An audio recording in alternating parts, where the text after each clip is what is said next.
Señor te bendiga, mi hermano, mi hermana. Es un gusto poder estar acá contigo una vez más. Segunda carta de Pedro. El día de hoy terminamos el capítulo 1, así que después de esta introducción iniciamos.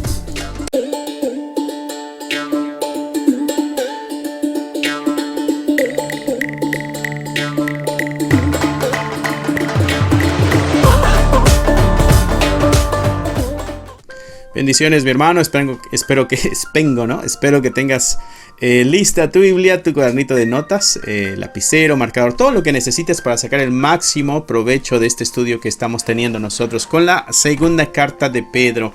Si es la primera vez que nos visitas por este canal, bueno, ya hemos estudiado la primera carta y ahora estamos en la segunda carta.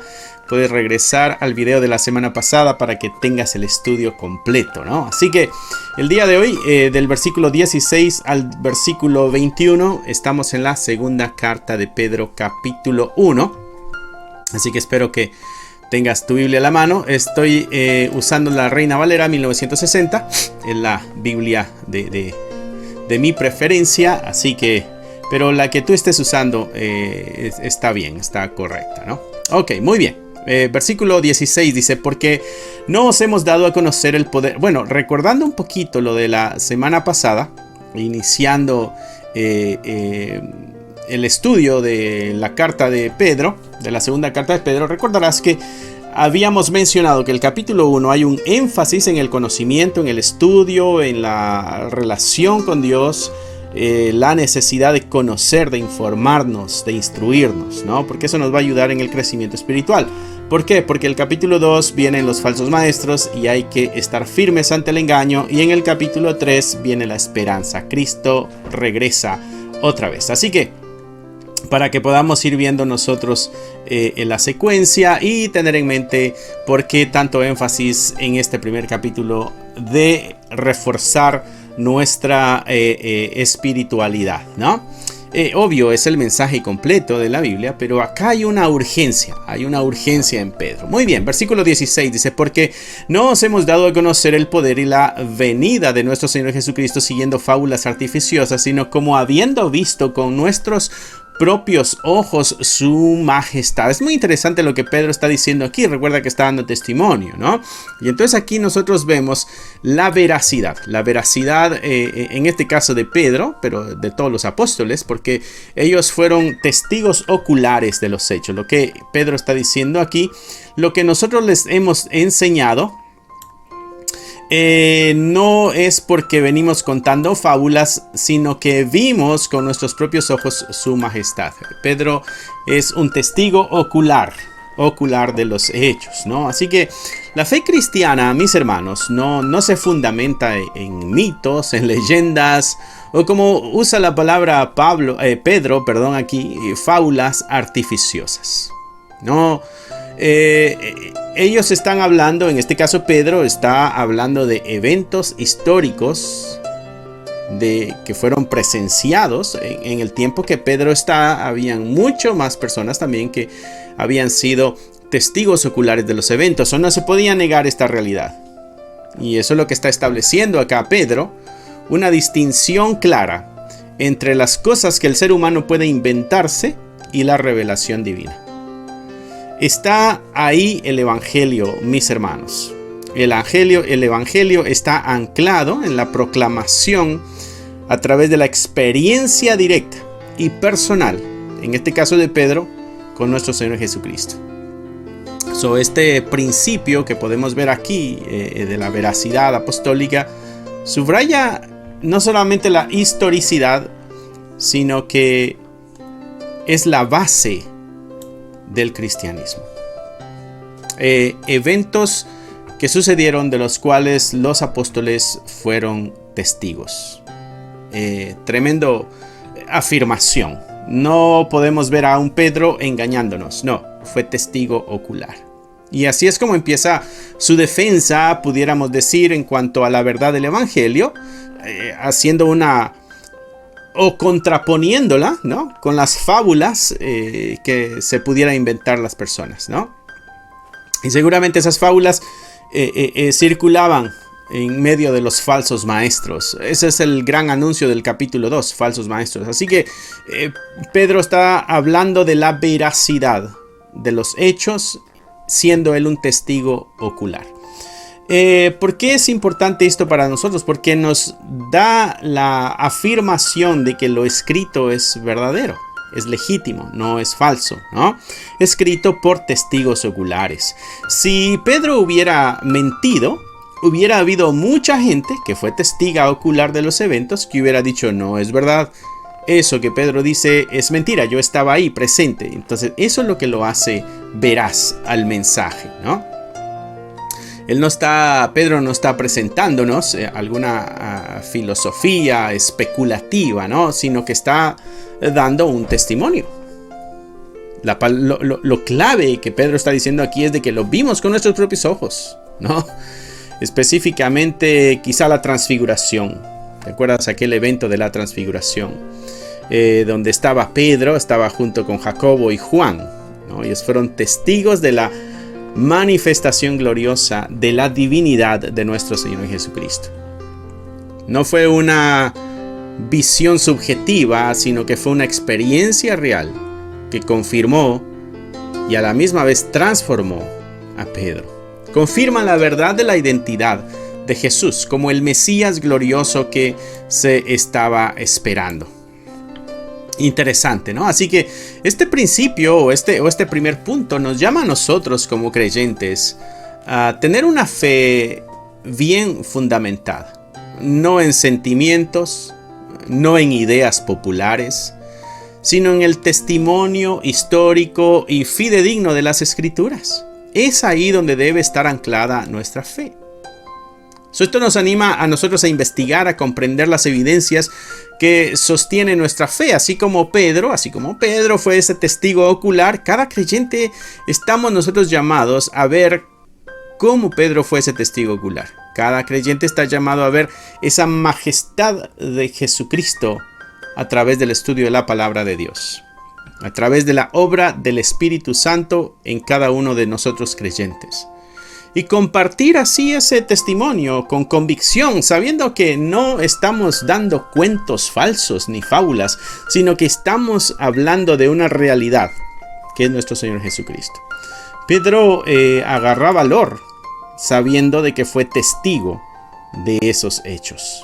Así tú y yo, mi hermano, somos testigos de la transformación que Cristo ha hecho en nuestras vidas, así que debemos dar nuestro testimonio con valentía también. La seguridad nos va a dar valentía. Dice el versículo 17: pues cuando él recibió de Dios Padre honra y gloria, le fue enviada desde la magnífica gloria una voz que decía: este es mi Hijo amado en el cual tengo complacencia. Esta es una profecía que se encuentra allá en el Salmo 2, ¿no? Recibió del Padre honra y gloria. Le fue enviada desde la magnífica gloria una voz que decía: este es mi Hijo amado. ¿Recuerdas en el momento del bautismo? ¿No? Interesante. Hay una confirmación de la divinidad de nuestro Señor Jesucristo. Y en ese evento está la voz del cielo, que es Dios hablando. Está el Espíritu Santo en forma de una paloma y está Jesús siendo bautizado. La Trinidad está ahí unida en ese evento. Siempre está unida la Trinidad, pero ahí de una forma más visible y tangible hasta cierto sentido para el que estaba presente en esos hechos, ¿no? Así que la identidad y la autoridad de Jesucristo como Hijo de Dios no son autoproclamadas, sino que son afirmadas y son confirmadas directamente por Dios nuestro Padre Celestial. En esa voz que dice: este es mi Hijo amado. Este versículo a nosotros nos viene a revelar en cierto sentido una dinámica que hay en la Trinidad. El Padre que honra al Hijo, ¿no? Es lo que está diciendo ahí. Cuando Él recibió de Dios Padre honra y gloria, ¿no? El Padre honra al Hijo. Y esta honra es una declaración de su relación única y complaciente con Jesucristo. Interesante relación. La presencia visible y majestuosa de Dios es la gloria que experimentó Pedro. Pedro no solo menciona esto, que vio la majestad de Cristo, sino que también detalla la fuente de esa honra y de esa gloria. Y dice que es Dios la fuente de la honra y de la gloria que recibió Cristo ahí, ¿no? Gloria sea a Dios. Así que nuestra certeza, mis hermanos, como creyentes, ¿no? Nuestra certeza, o la certeza de todo creyente sobre quién es Jesucristo, va a descansar en el mismo testimonio de Dios. Pedro dijo: yo fui testigo, y en este caso, válgame la redundancia, Pedro está diciendo, diría yo en un lenguaje más entendible, yo fui testigo de que Dios estaba siendo testigo de la divinidad de Jesús. Porque Pedro fue testigo de que Dios fue testigo, ¿no? Interesante. Gloria sea a nuestro Señor. Versículo 18 dice: y nosotros oímos esta voz enviada del cielo cuando estábamos con él en el monte santo. La revelación que se experimenta y que se puede verificar con los sentidos humanos. Pedro está diciendo: oímos la voz enviada del cielo. Mis sentidos tuvieron la capacidad de percibir y experimentar la revelación de Dios. Ese es el testimonio que Pedro está dando. Esa es la firmeza que espera que el lector y el oyente de esta carta pueda tener para asegurarse de que la Biblia es la verdad, de que el mensaje es verdadero y es legítimo, ¿no? Y no solamente eso, sino que Pedro dice acá también en el versículo 18, dice: nosotros. O sea que no estaba él solo, había un grupo ahí también. En este caso, en el Monte Santo, como él está hablando, estamos hablando de la transfiguración seguramente, Pedro, Jacobo y Juan, ¿no? Compartieron esa experiencia única. Mis hermanos, la fe también tiene esas evidencias. En algunos momentos nuestra fe tiene que ver esas evidencias, por decirlo así, para reafirmarse. Y nos damos cuenta en la Escritura que Dios permite eso. Bueno, no solamente eso, dice Pedro, ¿no? Sino que hay cosas también importantes. Y en este caso menciona el versículo 19. Tenemos también la palabra profética más segura, a la cual hacéis bien en estar atentos como a una antorcha que alumbra en lugar oscuro hasta que el día esclarezca y el lucero de la mañana salga en vuestros corazones. Y ahora viene Pedro y dice: bueno, este es mi testimonio y esta es mi afirmación, esta es mi seguridad, pero ustedes tienen también algo mucho más seguro, que es la misma palabra profética. ¿Cuál es la palabra profética? Está hablando de la Escritura. Está hablando de la Escritura del Antiguo Testamento que anuncia a Cristo. Esta es la fuente de verdad que Pedro dice que es aún más segura. Es más segura. Más segura y está confirmada con la experiencia apostólica, en este caso de Pedro. Entonces está dando dos bases firmes para que la iglesia se mantenga creyendo. Y dice, esto es como una luz indispensable, ¿no? Que va a guiar a todos los creyentes a través de la oscuridad espiritual del mundo. Vivimos en un mundo de oscuridad. Necesitamos una luz que nos alumbre.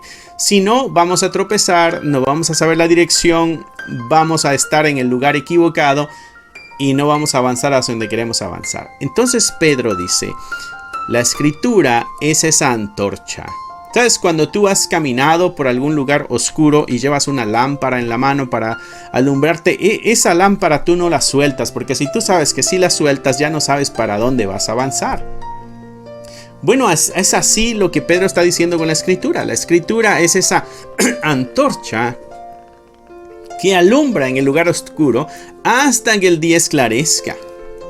O sea, mientras tanto, continuamos aferrados a la palabra de Dios para que nos alumbre en la oscuridad del mundo. Esto es crucial, porque Pedro ha experimentado y ha descrito esa experiencia de la transfiguración. Algo muy convincente es lo que Pedro nos está dando. Pero Pedro eleva la experiencia misma. Esto es bien interesante, mi hermano.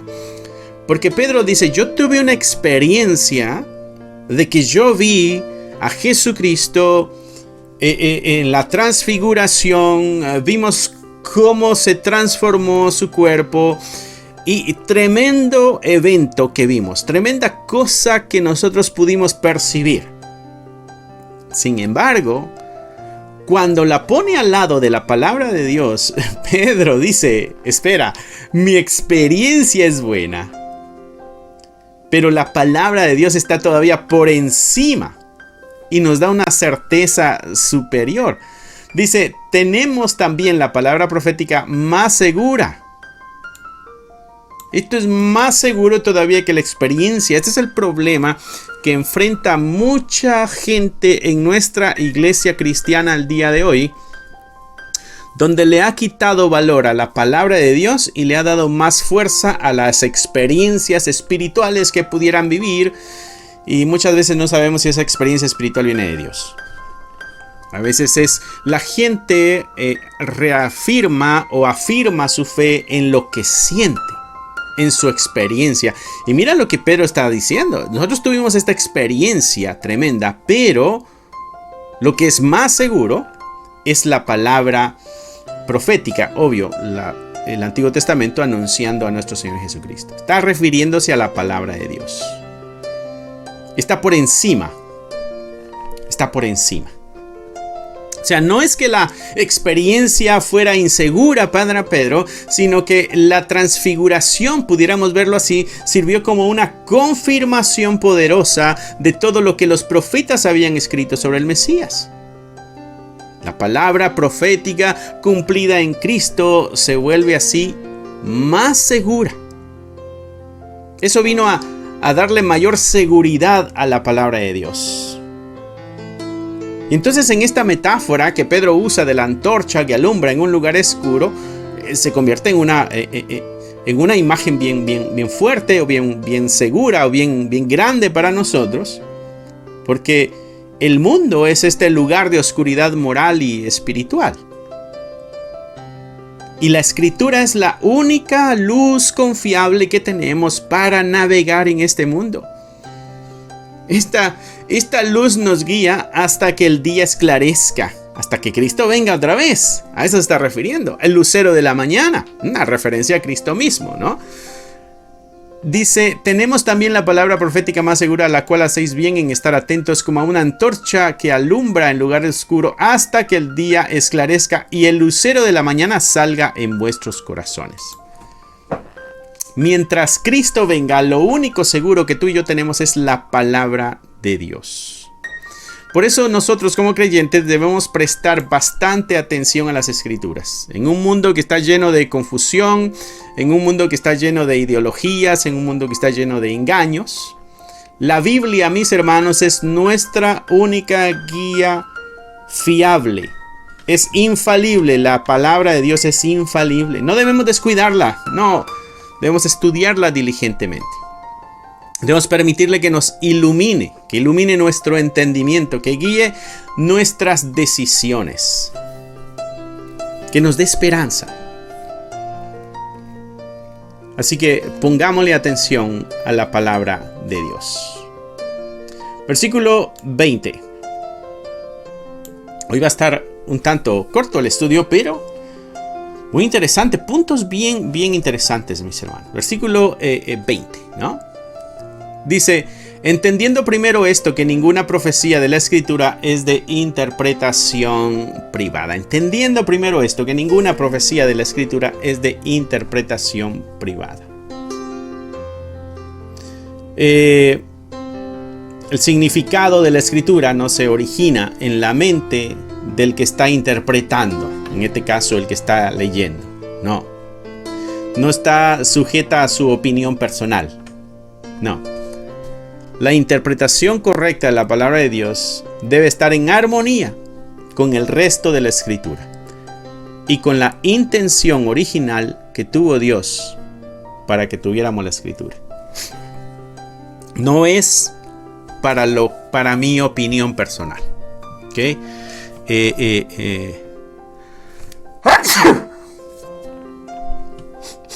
La interpretación de la palabra no está sujeta a mi opinión personal. No. La interpretación que es correcta está en armonía con el resto de la Escritura, con toda la palabra de Dios. Esto es una advertencia, en cierto sentido, que nos está dando Pedro aquí. Esto es lo que puede promover los falsos maestros. Interpretaciones privadas, ¿no? Esto no quiere decir que una persona no pueda estudiar la Biblia por sí mismo. No es lo que está diciendo. Lo que está diciendo es que nadie tiene la autoridad para inventar un significado que no esté arraigado en el texto mismo, en el contexto de la Escritura. La Escritura, mis hermanos, se interpreta a sí misma. Pasajes más claros es lo que iluminan a los pasajes que pudieran ser más oscuros. El significado es objetivo puesto ahí por Dios y la tarea de intérprete va a ser del que la lea, del que la estudie, va a ser descubrirlo, no crearlo. Es descubrir lo que Dios está comunicando.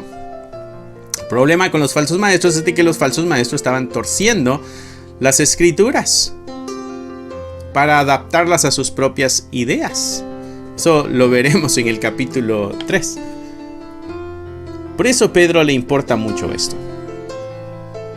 Así que, mis hermanos, el leer la Escritura también nos va a exigir humildad y nos va a exigir diligencia.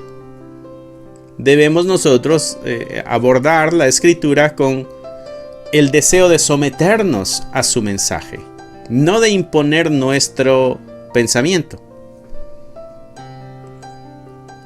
Es necesario también que tengamos nuestros momentos de estudiar la palabra de Dios en comunidad, para que estemos todos en la misma página. Estemos todos en la misma página con la iglesia histórica también. Y que haya una correlación en lo que estamos entendiendo en la palabra de Dios, para que no se haga algo muy personal, muy mío, donde yo diga el Señor me dijo. No, el Señor nos dijo a nosotros como iglesia.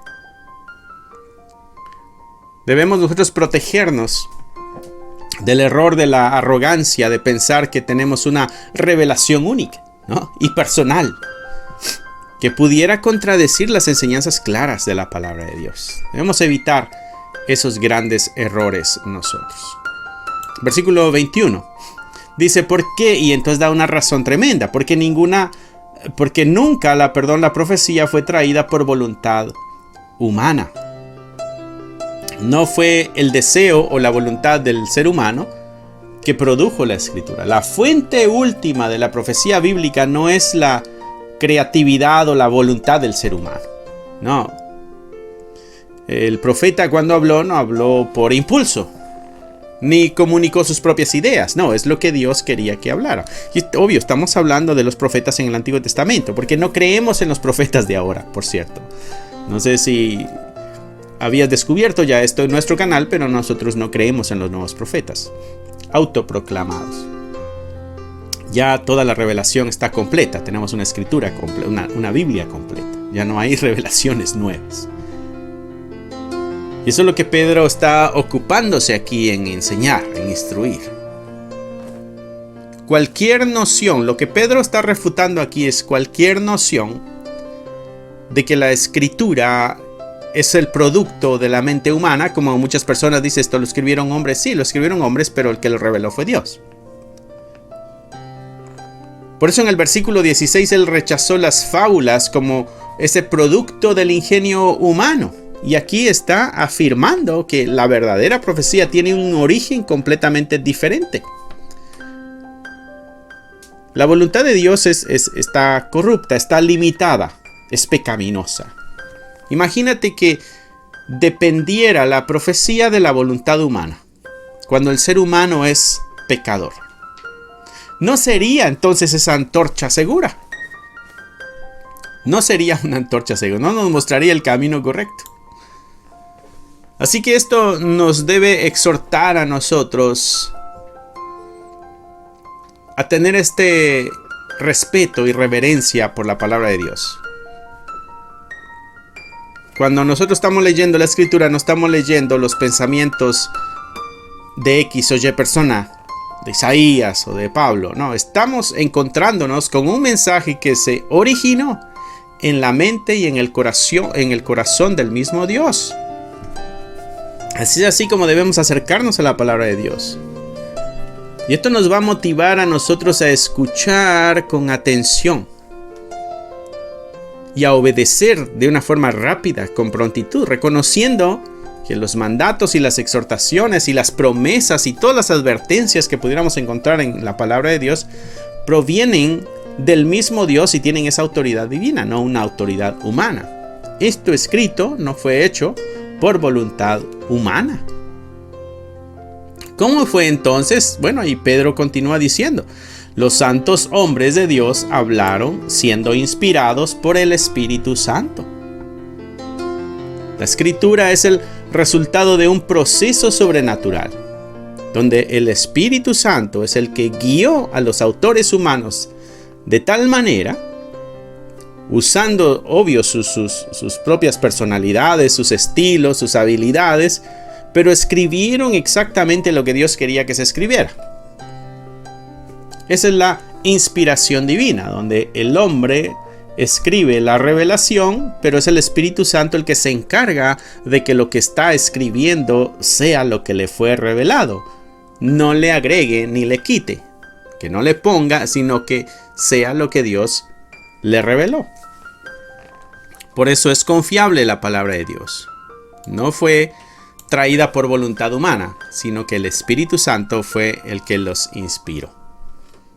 Y a este capítulo hasta acá arriba lo levanta Pedro, ¿no?, llevándole una especie de clímax en este pasaje, donde podemos darnos cuenta de que la escritura es la inspiración del Espíritu de Dios. Es la inspiración del Espíritu de Dios. Así que, como la Biblia, mis hermanos, es inspirada por el Espíritu Santo, entonces es confiable. Eso es lo que Pedro está tratando de inyectarnos para que nos acerquemos con libertad a la palabra de Dios. Es confiable, es completamente confiable. Tiene autoridad para la fe y tiene autoridad para la vida. Podemos nosotros confiar ciegamente en las enseñanzas de la palabra de Dios, creer en las promesas que Dios hace a través de su palabra, obedecer a la misma vez sus mandatos, ¿no? Obedecer sus mandatos y descansar en el consuelo que nos da la palabra de Dios. Esto nos ayuda a aumentar la confianza en la Escritura. Esto nos llama también a depender del Espíritu Santo, que es el que inspiró la Escritura, pero dependemos en el Espíritu Santo también para que nos ilumine. Ilumine nuestras mentes, para que ilumine nuestros corazones, y así podamos nosotros comprender la palabra de Dios y aplicarla de una forma correcta a nuestras vidas. Este capítulo, mis hermanos, está lleno de grandes anclas para nuestra vida de fe. Está lleno de cosas que nos ayudan a sostenernos en la palabra de Dios. Interesante, ¿verdad? Se me hace interesante el juego que hizo aquí, donde al principio hace una comparación de las fábulas artificiosas de los falsos maestros, y aquí nos está hablando de que esta es la revelación del Espíritu Santo, algo totalmente diferente. Y no solamente eso, sino que también aquellos personajes que se encargaron de escribirlo, Pedro dice que eran santos hombres de Dios. O sea, no era cualquier persona. Por eso es tan confiable la palabra de Dios. Este pasaje trae bastante para despertar o animar o fortalecer la confianza que debemos tener en la palabra del Señor. Así que confiemos en su verdad, afirmémonos en su verdad, devoremos su verdad, alimentémonos de su verdad constantemente. Eso nos va a ayudar a mantenernos firmes en la verdad y no estar como las olas del mar que van y vienen, movidas por el viento. Esa es la exhortación de Santiago, que no seamos como las olas del mar, que van y vienen por cualquier viento de doctrina. Y Pedro acá nos está exhortando a fortalecernos en estas verdades. Mi hermano, espero que el Señor haya hablado a tu vida. Quité la Biblia acá sin querer queriendo, como dice el chavo, pero ya habíamos terminado. Espero que el Señor haya hablado a tu vida a través del estudio el día de hoy. Fue algo muy bueno acercarnos a la palabra del Señor. Fueron pocos versos, pero fueron unos principios importantes e interesantes que pudimos nosotros descubrir ahí. Gracias a Dios que tenemos la libertad de acercarnos a su verdad. No malgastes tu tiempo, mi hermano, y el tiempo que tengas, inviértelo en tu vida espiritual. Cierra ahí tus ojos, inclina tu rostro, mi hermano, mi hermana, y nos vamos a despedir con una oración. Amantísimo Padre, te damos gracias por el día de hoy. Gracias por tu palabra, Señor, esta que es una antorcha, como Pedro decía, una antorcha que alumbra en la oscuridad. Ayúdanos a aferrarnos de tal manera a esta verdad, para que cada paso que demos sea iluminado con esta sabiduría. No permitas que caminemos a oscuras, sino que andemos con firmeza y con seguridad. Gracias, Señor, por estas cartas que nos exhortan el día de hoy y te pedimos de que sigas ayudándonos, fortaleciéndonos, iluminándonos, guardándonos en medio de las circunstancias que estemos viviendo donde quiera que estemos, que tu mano poderosa nos sostenga en todo momento. Bendice a mis hermanos que están del otro lado de estas pantallas, Señor, y guárdales constantemente sus vidas. Gracias te damos en el nombre de Cristo Jesús. Amén, amén y amén. Y así, mi hermano, recuerda que estamos aquí a las 7 los miércoles y los viernes, y los domingos tenemos también nuestro servicio dominical. Aquí puedes encontrar los videos. Espero que este canal esté siendo de gran bendición para ti. Si no te has inscrito, suscríbete al canal, dale un like, compártelo en tus redes sociales con amistades y déjale saber a otros de que aquí hay un lugar donde estamos conociendo la palabra de Dios. También te pido que nos tengas en tus oraciones. Necesitamos de tus oraciones en este ministerio para que Dios siga glorificándose, siga guiando y siga dando dirección. Si quieres ser parte de los que ayudan de una forma económica, también aquí hay unos enlaces que te pueden llevar a dos maneras donde tú puedes ayudarnos. Una, comprando alguno de los devocionales que tenemos, o si no, el otro link te puede llevar a una donación directa. Así que de una de otra forma hay tres maneras en que nos puedes ayudar. Esas dos formas, y la otra y la principal, la que más nos alienta, es tus oraciones. Manténnos en tus oraciones. Así que, mi hermano, que Dios te bendiga, que Dios te guarde y nos vemos pronto. Bye. Si te gustaría obtener alguno de estos devocionales, libros de estudio o libros para colorear, encontrarás un enlace en la descripción del video que te llevará a la página de Amazon para adquirirlos. Si aún no te has inscrito en el canal, te animo a que lo hagas para no perderte ninguno de los videos que estamos subiendo. Gracias por esperar hasta aquí. Que nuestro Señor te bendiga y nos vemos pronto.